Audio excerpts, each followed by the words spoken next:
খবর 24 সাথে আপনাকে স্বাগত।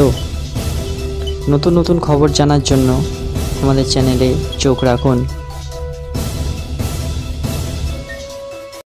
নমস্কার দর্শক বন্ধুরা, স্বাগত আমাদের এই চ্যানেলে। এক সপ্তাহের বৃষ্টিতেই যা একটু স্বস্তি মিলেছিল, তারপর আবার তাপপ্রবাহের জ্বালা। দিল্লি সহ গোটা উত্তর ভারত জুড়ে বইছে তাপপ্রবাহ। মৌসুম ভবনের তরফে জারি করা হলো লাল সতর্কতা। হরিয়ানা, চণ্ডীগড়, দিল্লি, পাঞ্জাব সহ একাধিক রাজ্যেই জারি করা হয়েছে লাল সতর্কতা।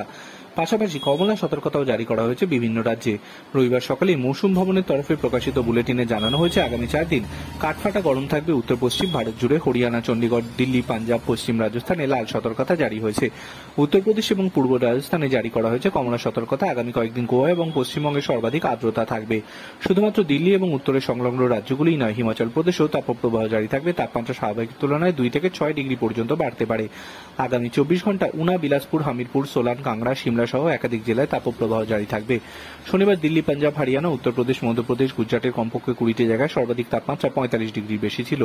দিল্লির মুঙ্গেশপুরে সর্বাধিক তাপমাত্রা 46.8 ডিগ্রি সেলসিয়াস এবং নসবগড়ে তাপমাত্রা ছিল 46.7 ডিগ্রি সেলসিয়াস। পিতামপুরেও 46 ডিগ্রি তাপমাত্রা ছিল। প্রসঙ্গত, যখন তাপমাত্রা অত্যন্ত বেশি হয়, চরম আবহাওয়ার পরিস্থিতি থাকে, তখন লাল সতর্কতা জারি করা হয়। সেই সময় শিশু, বয়স্ক যারা ক্রনিক রোগে আক্রান্ত তাদের বিশেষ সতর্কতা অবলম্বন করতে হয়।